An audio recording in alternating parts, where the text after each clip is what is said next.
All right, Matt Cannon, cheers. We are back. The summer of golf, the summer of Melbourne continues on. I got to see it in the flesh this weekend up in beautiful New Haven and Cromwell, Connecticut. We hit the links a couple times. We got to the links a couple times to see the Travy. What an event. We'll spend some time breaking down what we saw with our boots on the ground on Saturday and Sunday. We both had guys in the final group sparring against Scottie. We got to see it up close. I had Tom, you had Akshay. Final threesome with Scottie. Yeah.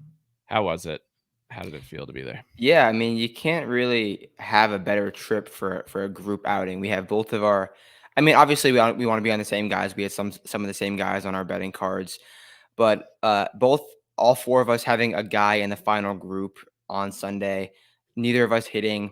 I mean, it is what it is, losing an outright bet, but like just the fact that we got a sweat makes it a in-person event just that much more enjoyable because the crowds are tough. Like, it's hot. You never really want to be there for that long on a weekend of a golf tournament. It's not like a hot take, but having a guy in the mix makes it a lot more fun. So it was a lot of fun. Yeah. Summer of Melbourne, we're here. I'm glad you led off with that. And I feel like the summer of Melbourne is fate just because we were talking about it on the weekend. And then I told you guys, like, they drop a Melbourne Kohler drop. Like, what? Our good buddy Kohler was with us this weekend, and Melbourne drops a Kohler collab. Like the golf gods, Melbourne gods are just here. So it should be a good week going forward, both for the summer of Melbourne and for golf going forward, because we were just so close yet again. It was a fun week all around. Glad we got to do it. Yeah, that was my first time ever going to a tournament where I had somebody who was like firmly in the mix the whole time. Obviously, Tom had the lead pretty much the entire tournament, starting on Thursday, and we will talk about Travy here in a second. Before we get into that, as always, like and subscribe on whatever format you're watching it. I know a lot of people like find us on YouTube and then they end up watching or listening going forward on like things like Spotify and Apple. So if you're on Spotify or Apple, toss I guess a 5-star review on there is the equivalent of a like on YouTube. So if you're listening in that way, we do really appreciate that, just to get again pot out there in front of more people. And on a week like this, we got Rocket this week. We got the JDC next week. These are the Ball Knower Weeks, Jers. The people are going to be listening. These are the Ball Knowers. So throw a like on there so that your fellow fans of the game. And I will say we were out at Travy this weekend, had a couple of subs say what's up there out at the course. I really appreciate that. It's always fun to see people who are listening to the pod or subscribe to the site in person. As always, we really appreciate everybody who engages with us, especially on these weeks like this where golf, not the main story. I guess the P's tonight. Game That's 7. the how are you feeling about that? Not as good as I was feeling last week, but we're here. Like the storyline was switched a week ago. Everyone was like, "How are the Oilers ever going to come close to beating them?" And now it's how are the Panthers ever going to come close to beating them? So it ebbs and flows. We're back in Sunrise, Florida tonight. So let's do it. I'm excited.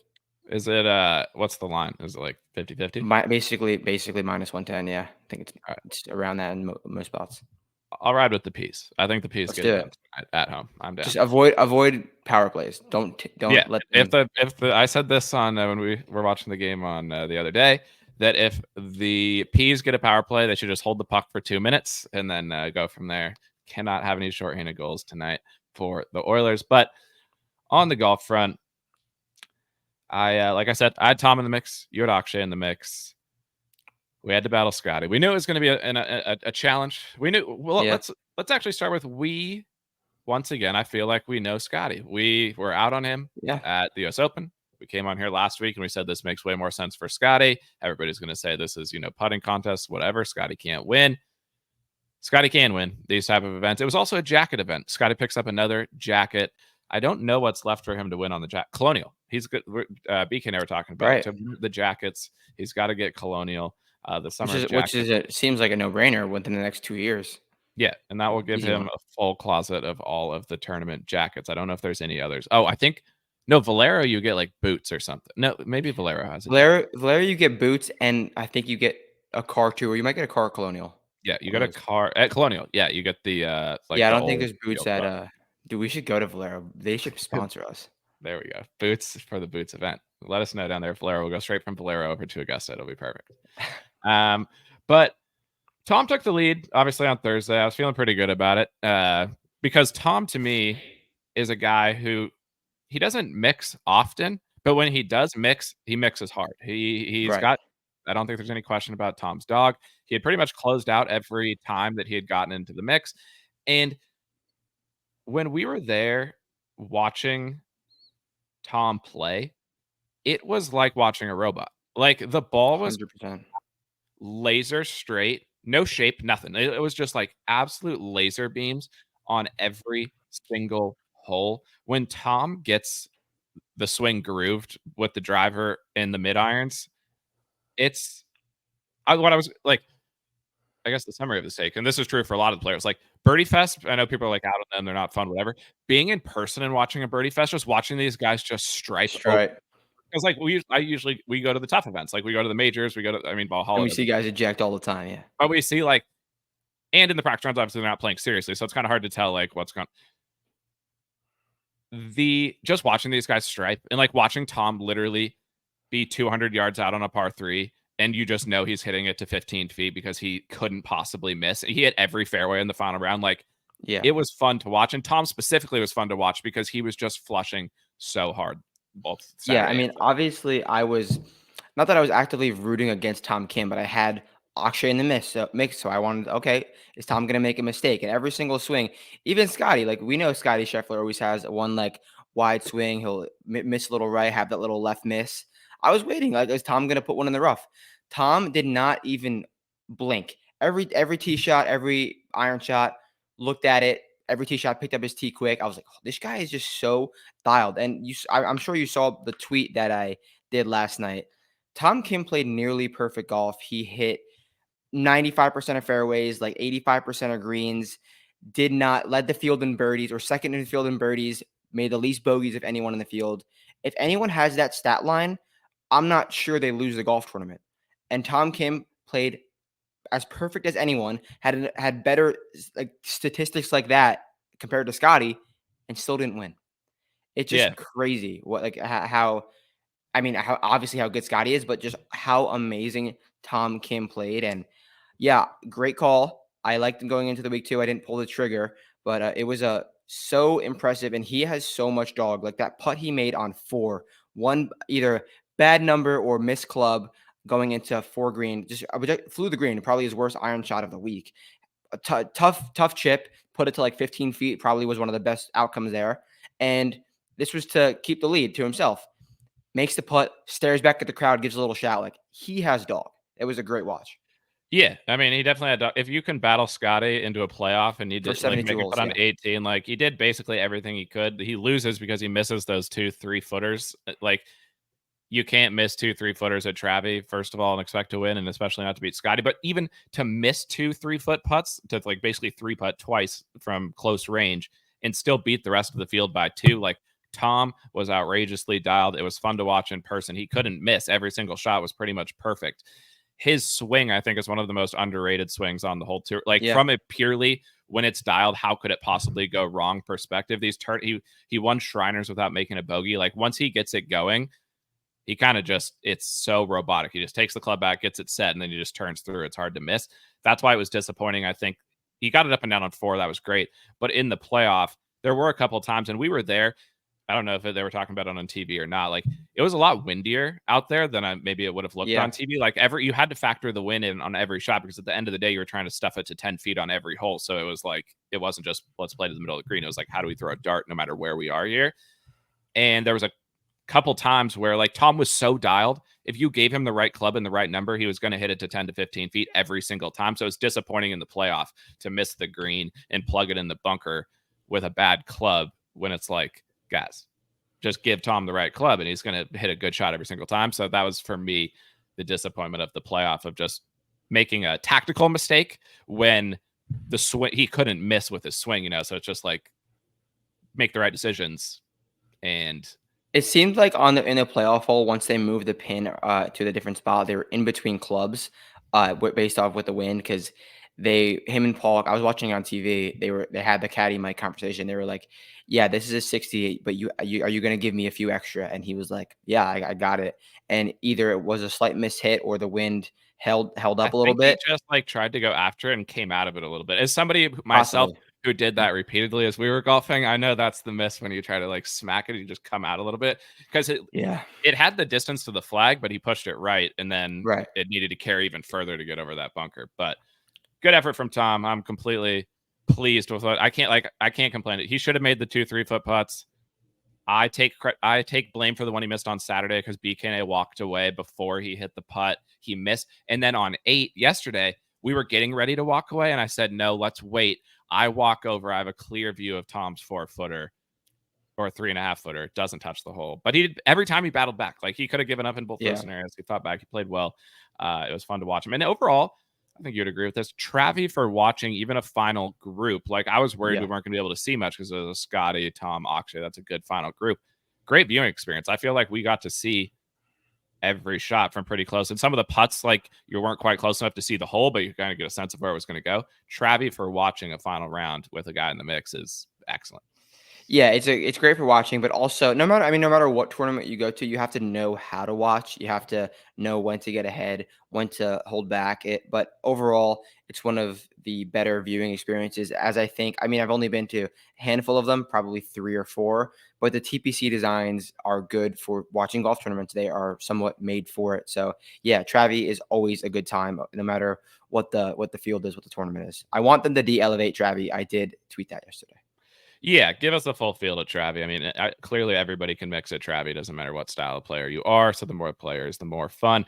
All right, let's talk about Scottie. He's so good that, like, we don't even start talking about him, even though he won Yeah. the tournament, because it's just like, oh well, Scottie won, so let's talk about the other guys. It's like we talked about him last week, saying he plays these tournaments like a positional player, even though he can also go and play harder courses, obviously, and Yeah. play the bomber courses. He hits. He's third in the field in driving accuracy. He hits 84% of the fairways, plays it back off the tee. Is only 36th. Then just him and Tom's stats are identical this week. Like, per round, Scottie off the tee 1.04, Tom 1.02. Approach, Scottie 1.03, Tom 1.21. Around the greens, 0.4 for Scottie, 0.4 for Tom, 0.6 putting for Scottie, 0.5 for Tom. Like, Tom is a positional guy. His game's not going to work necessarily on every course. It's going to be amazing at courses like these where he can just get into an iron play contest from the fairway with everybody. Scottie's ability to he can play like a positional player, basically, even though his game is good at everything. This year, some of his best success winning Sawgrass, winning here, and winning at Harbortown, those are all positional courses where, like, great tee to green players or great ball strikers aren't necessarily the guys who win at those courses. It's guys who kind of plot around. They can't play at every course. Scottie's ability this year to translate his game into these positional tests to me has been kind of surprising. And I think that's why he's won the RBC and Travelers, which wouldn't necessarily be tournaments that you would, like, in the beginning of the year said these are Scottie events. Yeah, this is one of the more well-rounded Scotty winning profiles I can remember. Just like across the board, nothing overwhelmingly better than something else. So yeah, it was so impressive. I wonder how many drivers he hit over 72 holes because he was definitely hitting 3-wood a lot up the tee. He knew what he had to do. Hit fairways and hit greens. I want to go back and I want to see how my take held up of, like, just if you sort by total driving on the PGA Tour, how that compares to the final leaderboard. I think there's a decent amount of them just looking at it, whereas like Scotty, Tone, Akshay, Wyndham, Cameron Young, maybe JT, Patrick Cantlay, just total drivers did well, whether that's either driving the ball far or clubbing down. So I think that take was all right. Obviously, Tom was in the mix. He doesn't really fit that mold, but overwhelmingly, I think this might have been the most amount of total drivers in the top 10 at Travelers than that we've seen over the last, like, in Traveler history. And I said that was because of the field that we were given. So yeah, and Scotty's obviously one of them. So yeah, just For another. the first time ever at Travy, as far as I can tell, it was the top 3 players tee to green finished top 3 in the tournament. So for being a birdie fest, and they said they made the changes to make the course harder, which obviously the course didn't play harder, and I think obviously some of the rain made it play easier as well. But usually the winner of Travy is like 5th to 10th tee to green because you have to make so many putts. Yeah. No, the top three, all top three tee to green, and none of the top three gained more than 2.2 strokes putting. So like Travelers played as a reasonable tee to green, like the best tee to green players for the week elevated themselves on the leaderboard. And I think like the scoring to me doesn't matter as much as how the scoring like gets created. And so Right. if Which it won't be the case no for one, most Birdie Fests. no, like no one better than T5 gained the first person who gained a fuck ton putting was Akshay. Like Yeah, everybody Akshay else, putt like yeah, crazy. everybody else just kind of did it tee to green. So shout out to Travy for playing a fair test that allows like it's a short course, but if it's going to be a tee to green battle, pretty much anybody can play good at Travy, and I think that's fun. And what do we make of this Scottie win? I have the take that it's bad for his career because you can't play bad at the PGA. We all know what happened there, but either way, the majors are what matters. Didn't play good at the PGA. Then he goes Memorial win, U.S. Open never in the mix, almost missed the cut. Travy win. Obviously, we gave takes that they make sense to us, like why that happened based on the course fits and things like that. But was this bad for Scottie's career because of the fact that the last couple of majors haven't been impressive, and now he bookended a poor major performance with a win at the Travy? What are your thoughts on if it was good or bad or neutral for his career? I don't think it's bad for his career at all, which I will definitely give my take when a win is bad for your career, as you know. But I do not think this is bad for his career. I think it's going on as predicted, as expected. If those major venues were at different courses, who knows? We might have said that Scottie's winning, Scottie's T5ing, which we both were firmly in the belief that Scottie is not going to play well this week. We're firmly in the belief that Scottie would play well at Travelers. He's playing well on the courses that we think make sense for him. If those PGAs and U.S. Opens were at different venues this year, like they would maybe at the last few years, I think Scottie could have won one of those. So Scottie's going on as planned. He's trying to chase history, keep winning. I want Scottie. I want him to play in like one of these shit events just to like get a record. Just like at this point, just do it. My problem is I need to see it in the majors. Like obviously he won the Masters this year, but for this to be a historic, like record breaking, what a season for Scottie. Yeah, him winning all these signature events is sick. Like I'm not taking anything away from Scottie. Yeah. I think it's obviously impressive, but I need a full mix potential win at the Open, which I don't think. Yeah, what's your what's your like parameter for like what he has to do with the Open? Like he needs mixing to the weekend be hard. Second like, last group, plus in the 375 mix on the back nine. Plus 375 round 3 leader. Yeah, he needs to be below plus 500 entering the final round for me to be happy with his performance at the Open, because I just need to see it. Like winning every limited field signature event against the same players, it's literally the same fields over and over again. So what has Scottie done? He's beaten the same players over and over again. Like, yes, that's sick, and it proves he's so much better than these other guys. But now we've got Bryson winning a major. Bryson's beaten him twice in 3 tournaments that they played together. So, like, yes, amazing season. And almost beat him 3 times. Almost was 3 for 3. Yeah, he was up there at the Masters. So, yeah, like, I'm not taking anything away from Scottie, but I'm saying for me to look back on this season as like this was the unbelievable Tiger level season. No, I need to see it because Tiger fucked in the majors when in the years when he was winning all the events too. You won Augusta. You always win Augusta, Scottie. Give me something at the Open. I need to see it for me to plant my flag that this is one of the like top 5, seasons ever. But yeah, we got some time. We got amazing some time. that it's and I don't think he's going to play Genesis, so we'll see him. Also, does he need the FedEx Cup to because now the pressure going? People are saying, I don't think he's going to win it. You don't think he hasn't won it before, right? He's never closed the door on the FedEx Cup. Is that a red flag on his career? Lack of FedEx Cup. He's never closed the door in the FedEx Cup. Yeah, and we all know how important that is to like the PGA Tour policy board guys. So, yeah, I don't think he's gonna win. He's only got that 2-stroke lead. I don't love Scottie with a lead for 4 straight days. Yeah, it's gonna be. And then especially if it's like Xander and Rory are right behind him, because Xander and Rory fuck at East Lake. The East Lake Merchants. Yeah. All right. So good for Scottie, but we've got some questions that we'll need to have answered before the end of the season. We need to see it at the Open, and we need to see it in the crucial FedEx Cup, because it was beautiful when we were there at the Coursters. They kept popping up the standings of the FedEx Cup, and to see Scottie with his lead in the FedEx Cup growing that lead in the flesh. I mean, that's why I watch golf, is to see who's I think he's got Where the were you when Xander won Travelers and got to 7th in the FedEx Cup in Yeah, where 2023? were you when Scottie clinched the Comcast Business top 10 with like weeks to go in the season? Because it's been one of the most Yeah. impressive. I will say, take the majors out of it, take the FedEx Cup out of it. From a Comcast Business top 10 perspective, this has been one of the greatest seasons that you could ever possibly imagine. Yeah, as an avid Xfinity and Comcast user, both in Florida and in New Jersey, it's definitely huge for like my Yeah. beliefs. Yeah, that's been great to see. Hoagie, we saw Hoagie slinging on the range. Flush. We saw Hoagie on the range Saturday morning. He wasn't really close to the lead. He was pretty far back. He was going after it with the driver. He was picking up some swing speed. Some people are saying that Hoagie is going after some distance with what my eyes told me was this man is trying to add some distance. He then played the weekend 12 under after we saw him on the range. Shout out to Tom Hoagie. It was the first time this year, we've talked about this, where it was a Hoagie course. It made all the sense in the world Right. for I was gonna Hoagie. The bring that up. models were popping, like it all sounded good, but he had never played good at Travy. Hoagie finally gets it done with a T3 at Travy. So good for Hoagie. Sung, shout out to Willie. Willie's minting Big cash in finish. these signature events. Willie is buying new cars, a new house. Like Sung Jae is delivering Willie the backdoor top fives that he needs to fund a lavish lifestyle.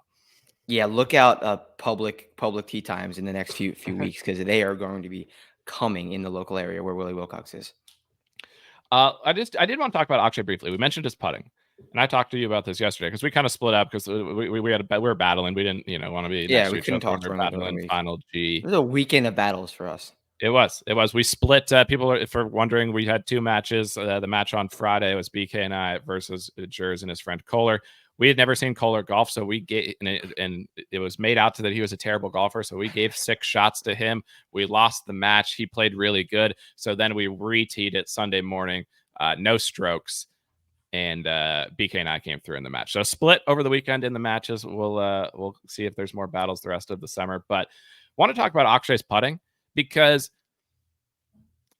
I was like, we go to the practice rounds, we go to all these like a reasonable amount of events. You see a lot of shots. Like you start to be able to kind of calibrate. Like, yeah, all these guys are really fucking good, but like, how can you tell the difference in certain areas of like this guy's really good at that thing, or this guy's really good at this thing, or it sounds different when he hits it, or whatever. The way the ball rolls off of Akshay's putter is amazing. Like, Yeah. it doesn't. I never like watching the like broomstick putters guys putt in person. It always looks so weird. The ball comes out as pure of a roll off of his putter as any guy that I saw the whole weekend. Yeah, honestly, like this is a crazy thing this is like a true inside baseball ball knower thing to say. Like I would put him next to Xander in lag putting. Like they were tremendous pace. Like it was just like no matter 50 feet, 30 feet, 100 feet, they were within tap in nearly every single time. And he was obviously putt great, played great all week. So yeah, I'd never seen Akshay putt specifically in person like that. And it was really good to see. Obviously, those are really good pure surfaces. Just an all around good player. I'm not upset with his performance. He was there. A few missed opportunities on the back nine, not getting it. He had a look on 12 from 13 feet after the whole group already putted out to take the solo lead. Just missed that. And on 13, TK and Scottie had looks for eagle. Akshay had a fine shot to get up and down. They all could have birdied. Bunker shot ran out a little bit too far. Didn't get it. So then I think he was pressing a little bit on 14, had that left miss, hit the trees, obviously got lucky, made par. But then from there, the swing wasn't in rhythm.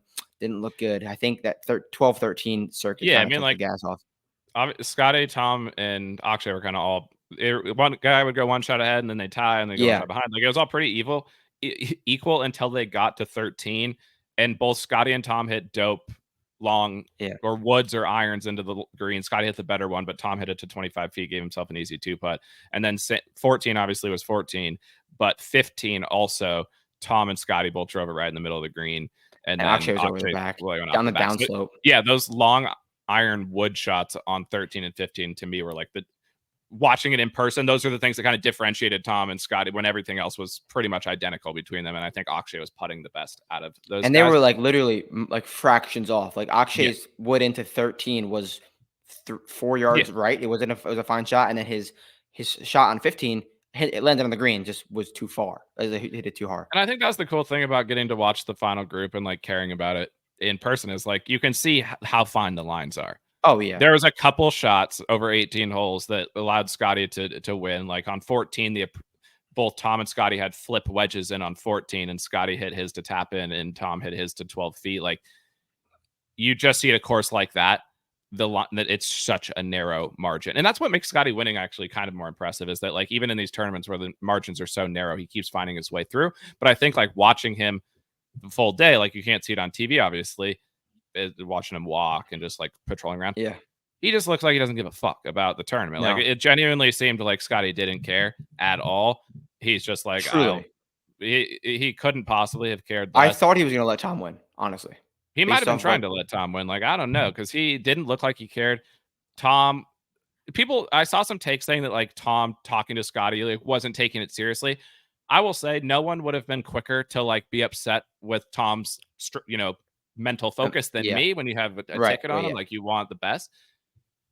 Tom was like talking. Tom clearly like adores Scottie. Is like he clearly looks like the whole time it was Tom talking to Scottie, not Scottie talking to Tom. Like yeah. Tom would just go up to him and talk to him. And to Scottie's credit, he kind of just like went along with it, like big brother, little brother type of thing.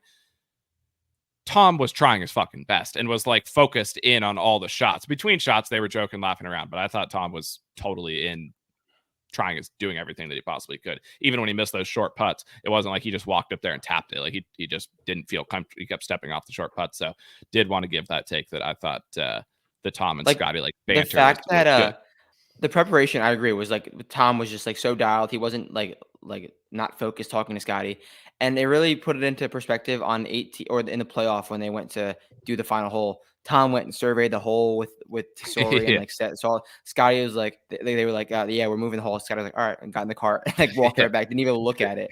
Yeah, And Scottie yeah, it's like just like. peeked it out of the corner of his eye and kept walking, and then Tom was like up there like getting it all.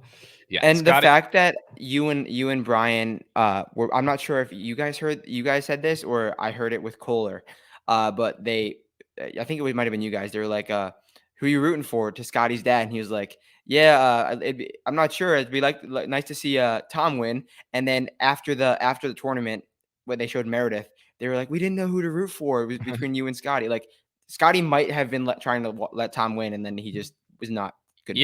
Yeah, BK and I spent a reasonable amount of time with Scotty's dad because he was following the group too, and especially on Saturday. And like there was a reasonable amount of people, not that many. And BK said Scotty missed the green because we were like catching up, and I didn't really say anything. And then somebody shouted out from behind, like, "Did he get it up and down?" And we were like, "Oh, we don't know yet." And then it turned out we were like, BK recognizes Scotty's dad. I don't think I would have recognized him. And then we were like, "Who are you rooting for?" He's like, "That big guy from Dallas, but also Tom." And then we were Yeah, like, we asked him, we're like, "Do you think he'll let Tom win?" And he was like, "Honestly, I don't know. Who knows with those guys? Like, they might do something crazy." So like, it's so possible that maybe. like Scotty was in a way trying to let Tom win. I wish he would have let Tom win. I'll take a winner, fair or Yeah. not. Like, doesn't matter to me. But yeah, I thought the vibe between Scotty and Tom was cool.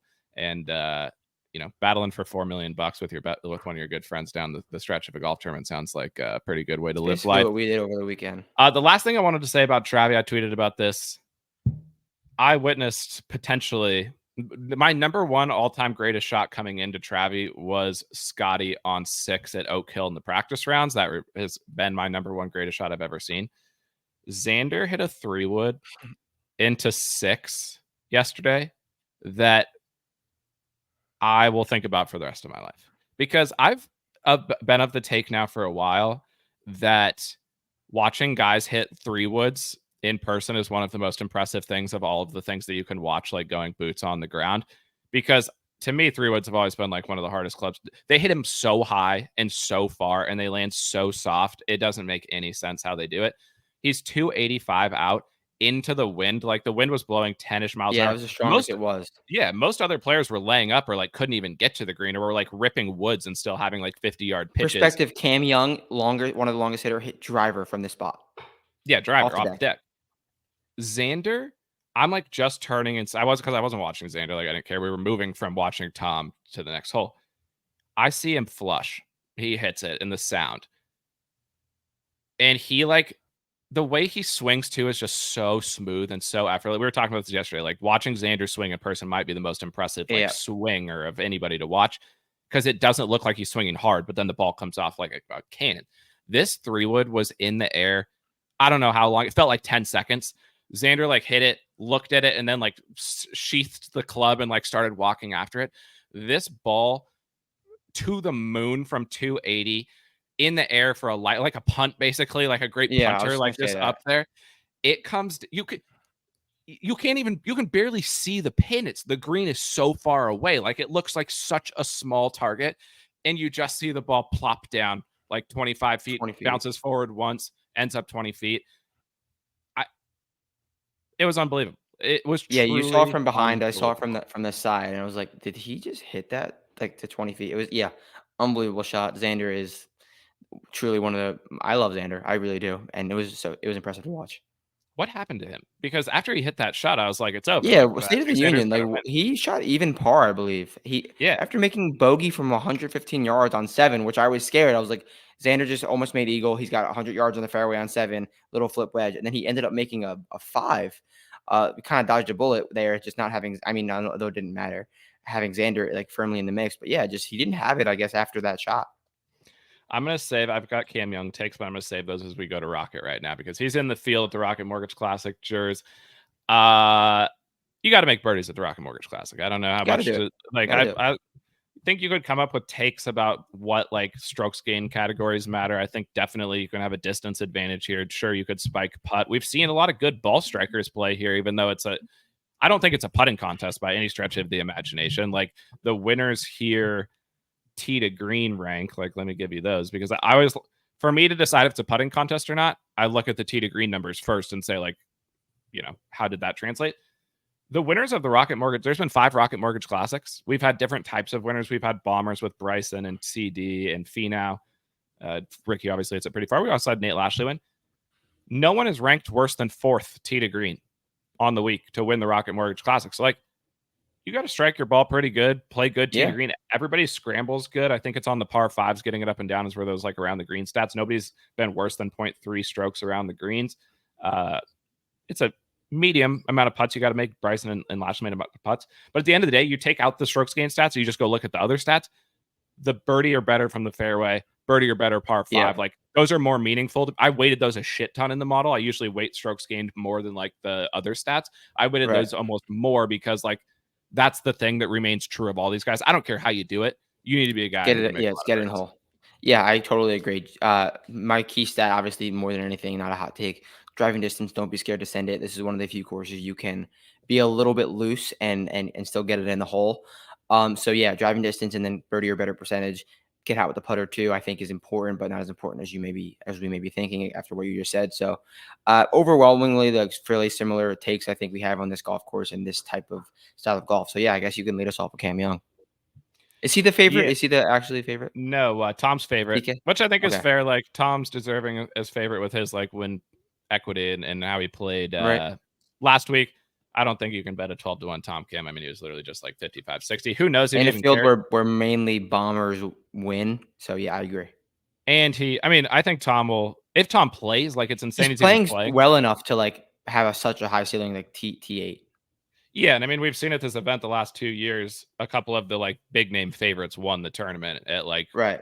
reasonably bad prices. So I don't think 12-1, which is the price I'm seeing I'm looking at FanDuel for these odds right now. I don't think 12-1 on Tom's a terrible bet because he could, from a skill perspective and how he's playing, the floor of him here is very high.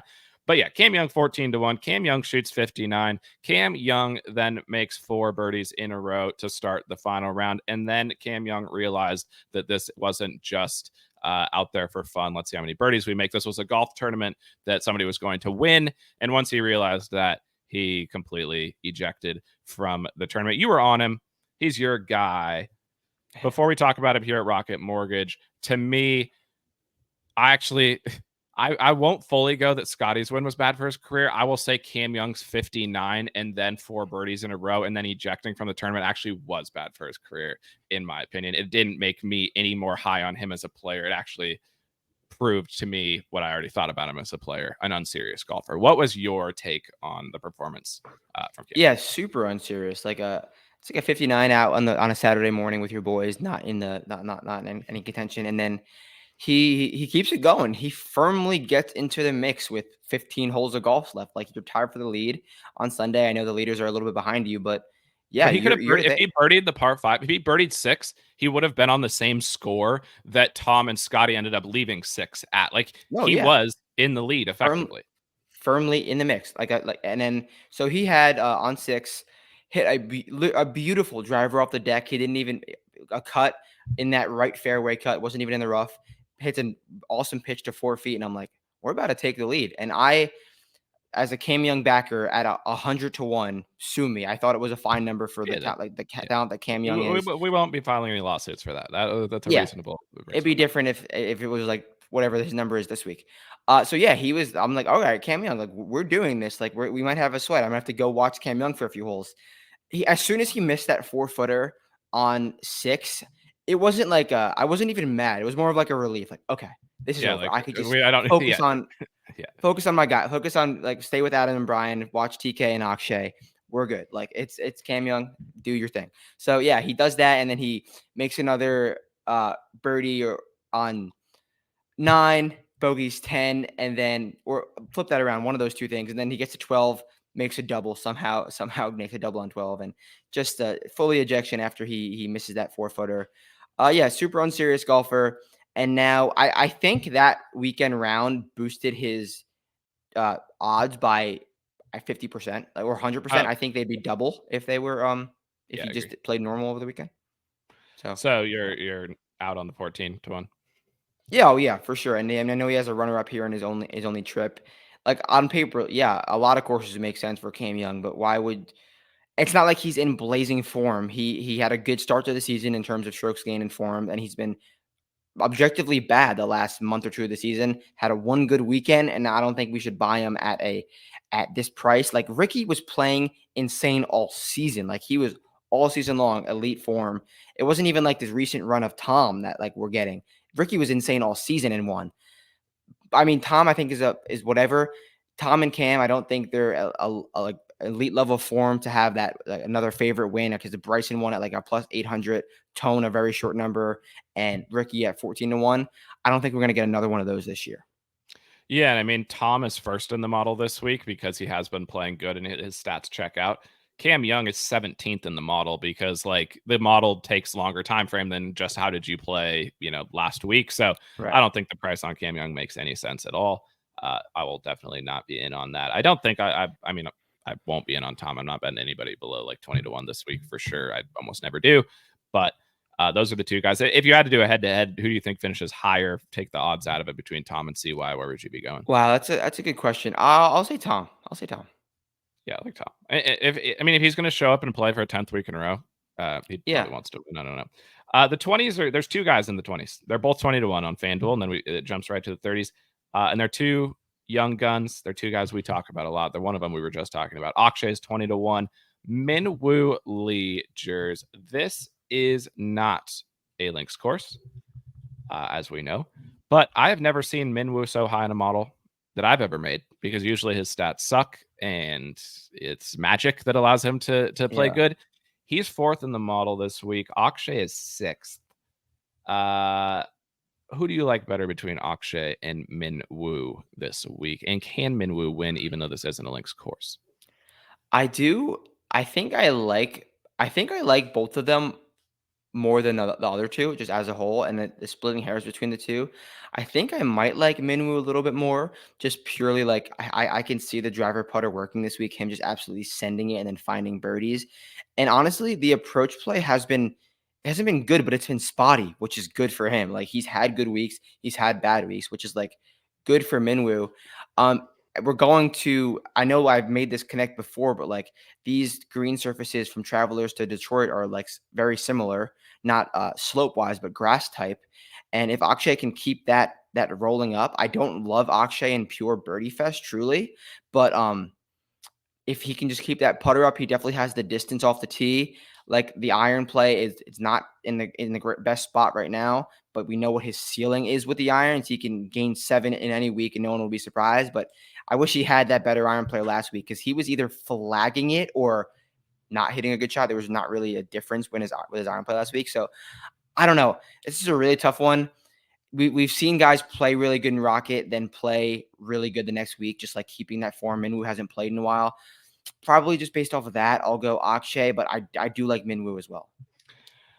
The closer I look at it, I don't know if I love either of them just because they've been gaining so much off the tee. And like you look at Rocket last year, and even a guy like Ludwig, who obviously stripes it, like he led the field off the tee.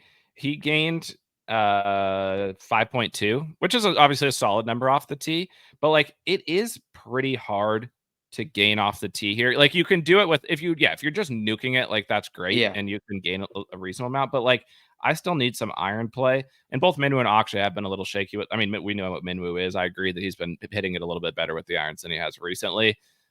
He has been putting better. I think like again, this field is so bad. These guys are steady players, both Minwoo and Akshay. I think it's fair for them to be 20-1.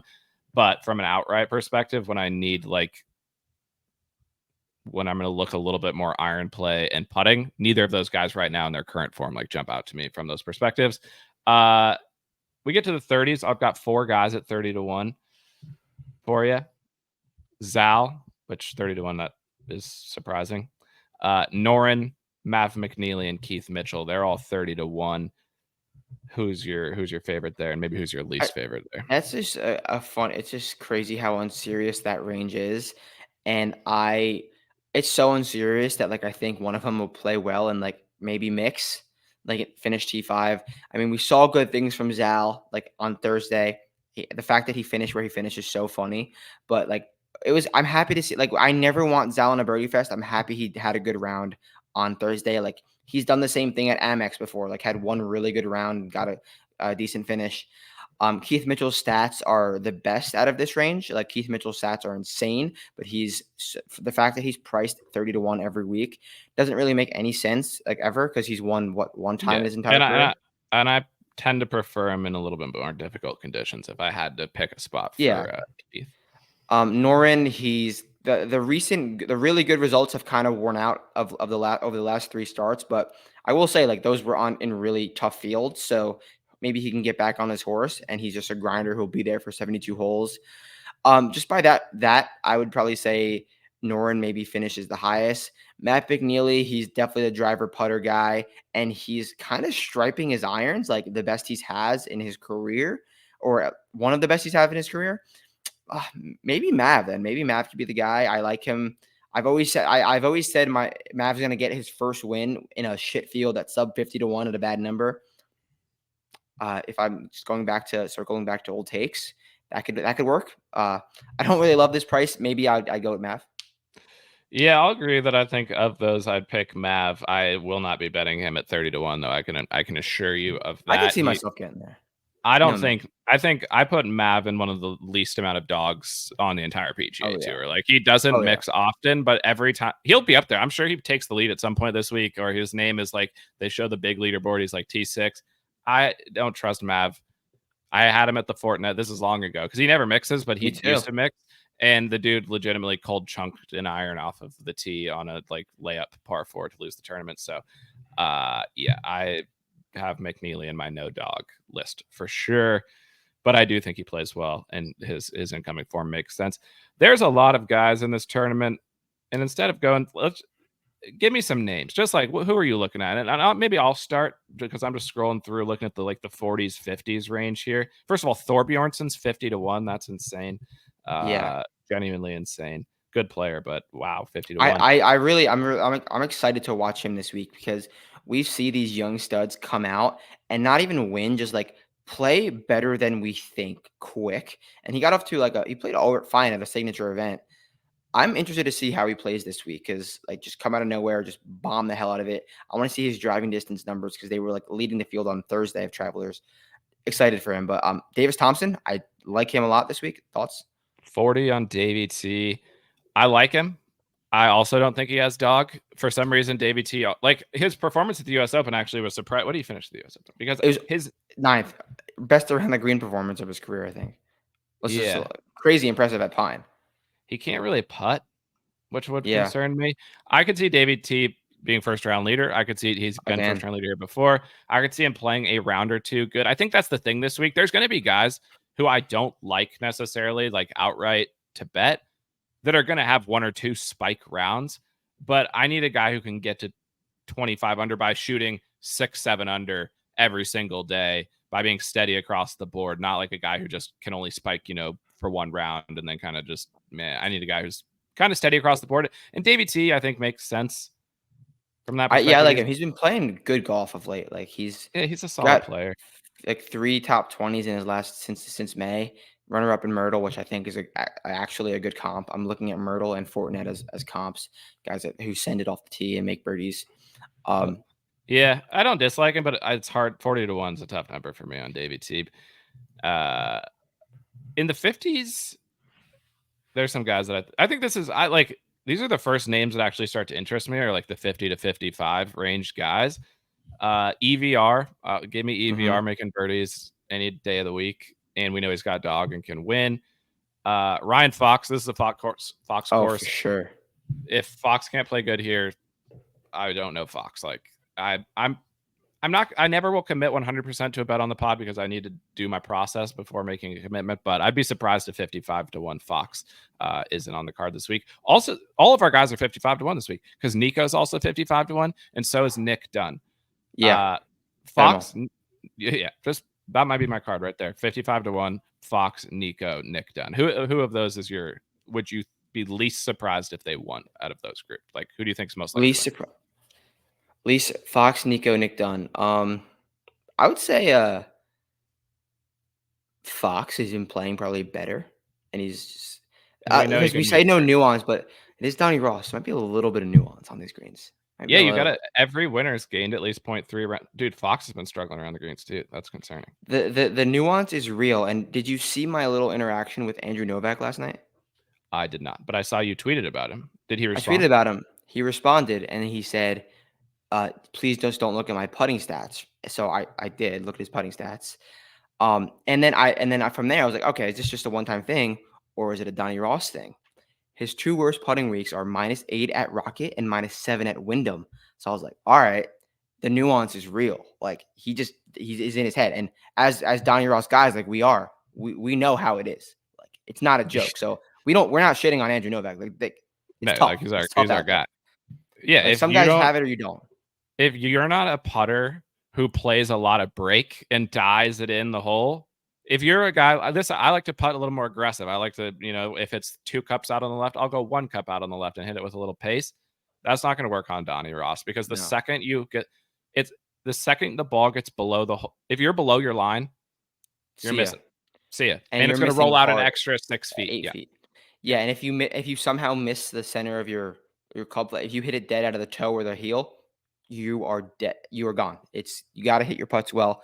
Maybe Akshay will have a real leg up on these greens because he rolls it. So that's a fun range. That 55 range. I think we could bet them all. Cam Davis is 80 to 1, Jers. Not playing great golf, but like you play Cam Davis in his spots. And Cam Davis, if he was in form in this event, would be like 18 to 1. Yeah. No. I 100% he's playing horrible, but but I might be down. Rio. Where's Jake Knapp? Knapp is 120 to 1. That doesn't make any sense. On the card. If you play well in Mexico, you can play well here. It's him and both Sammy Valimaki, I think, are fine plays. Just bomb it off the tee and make birdies. You do not need any form to play well on these courses or in Mexico.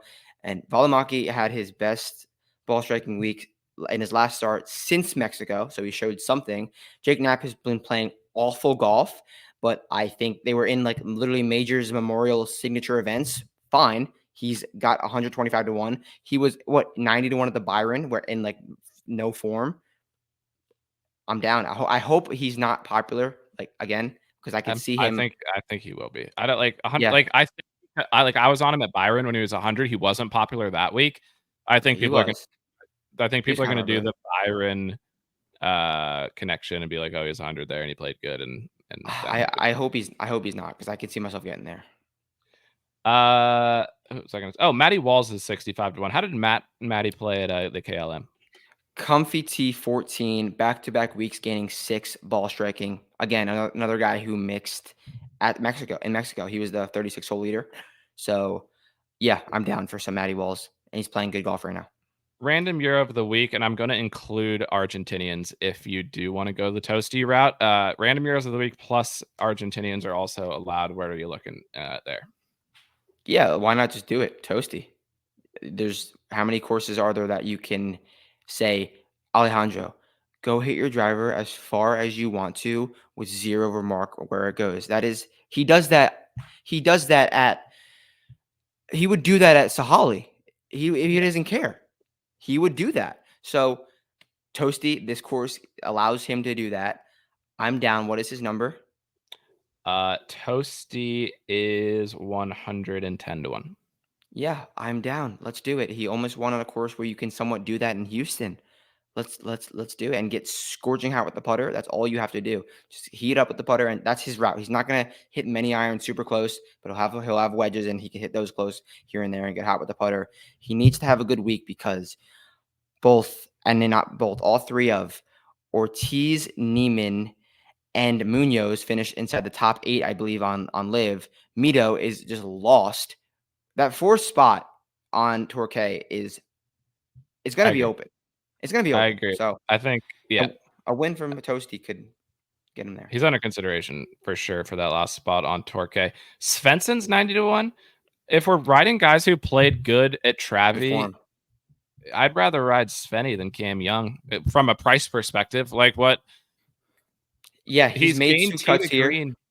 He's gained tee to green like infinity starts in a row. And he finally gained putting at Travy. Yeah, Svenny. like I'm down. And what's his number? 90, but we might be able to get triple digits on Svenny somewhere. Yeah, and if like obviously we're going to prefer the guys who have that plus distance off the tee, but there will be some guys that just have a really good approach weeks who can mix. And Svensson's that guy is not going to hit it 370, but he will play good golf, and he's having a really good season, like in terms of just consistency and good golf. And he gained putting here last year, which I like. Oh yeah, that's awesome. And he gained putting at Travelers, I assume. Yep. Like you just said, yeah. Why not? Svenny. Of these bombers, SH or Gotterup, who do you like? Gotterup is somewhat unserious, but Myrtle Comp and there's 3 courses I like Gotterup on. Gotterup. There's a lot of random young guns in the field this week. We've got Neil Shipp, we've got Jackson Coyven, we've got Luke Clance. There's others like Michael Miles Forbes, Russell's obviously, playing too. Miles Russ, And a James. lot of young. Yeah, Benny James. The Rockets gone out and acquired some young talent this week for the Rocket Mortgage. We appreciate that. No one appreciates it more than us. I'd like a few more DP World Tour guys maybe coming over to really make it the well-rounded field that you and I like. But of the young guns, who do we need to have our eyes out on this week? Do you know? Who makes Shane 30s? Omar's not in this field. If Omar Morales would be a T20 lock at like 40-1.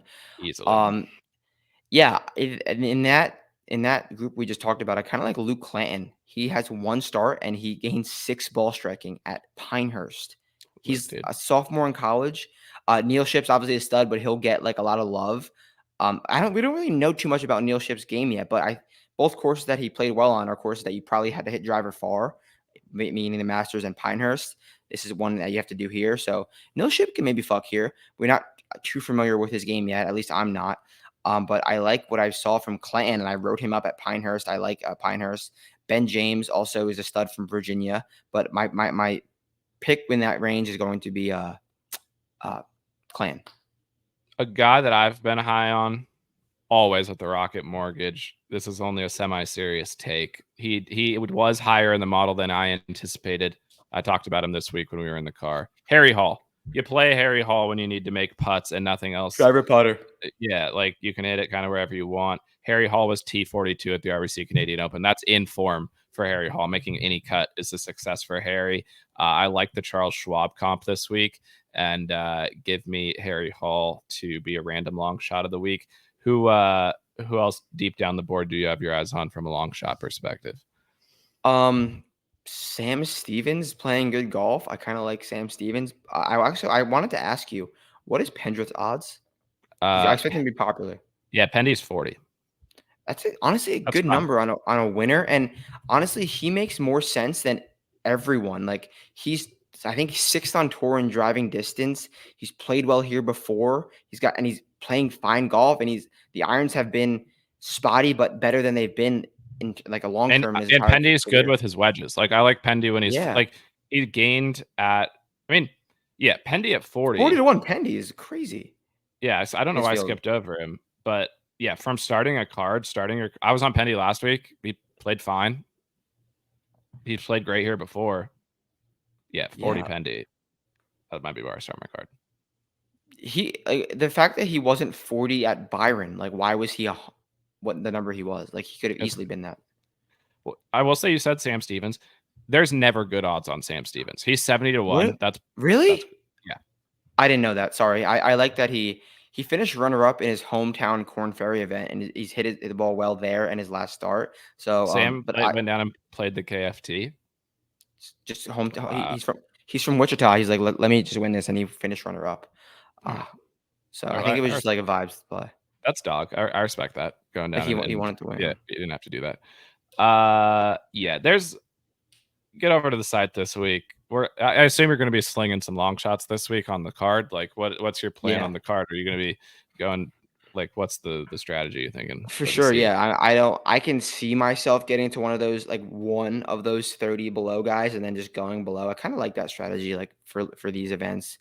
Um I hit last time I did that. No, this week last week, sorry.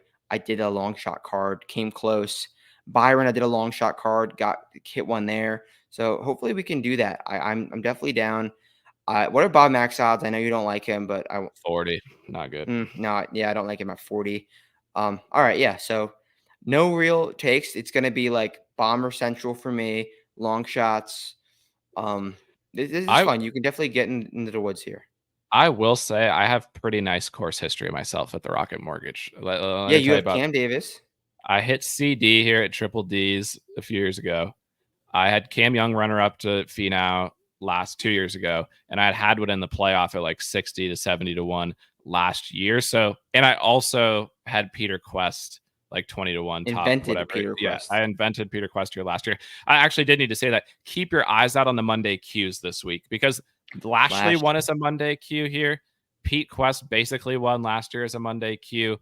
Maybe wait to put your cards together, wait to do your research until the Monday cues come through. Because if we get some bombers who can make birdies, I mean, anybody who Monday cues can make birdies, which I think probably correlates to why you can play good at Rocket if you Monday cue, because you're just in the zone of making birds. So get your eyes on the Monday cues, follow the Monday cue tracker. He'll report those.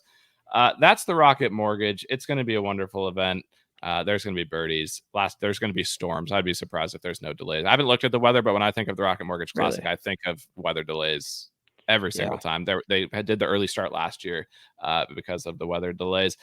DP, what's going on? The Italian Open. Italian Open, new Like, course, I think. yeah, they're not playing Marco Simone. So who's even in the field? Do we got any? Is anybody going over to play Italy? Guido just won last week, by the way. Yeah, So yeah. I We've haven't got. seen any notables in the field. I didn't take a deep look into it though. Hold on, let me see. There's a notable in the field at the top of the odds board. Who? He's on live. Take a guess. Oh shit, he's on live and He's he's playing. Is an American on live playing. Johnny Katz. Johnny Katz might be in the field, but that he is not the favorite. He should be. This person, he should be. I agree. This person is the favorite of the tournament. He's American. Taylor Gooch. P. Reed is ripping the Italian Open this week at 11 to 1. P is over there. Yeah, he's the only like notable name. That is so funny. Luke List. Where'd List finish? No, he's playing Detroit. I know, but he missed the cut. Yeah, so for people who don't know, Luke List went over last week and played the KLM and missed the cut. He's now missed 4 cuts in a row. Yeah, he missed the cut at the Dutch Open, +2. Wild that he was playing.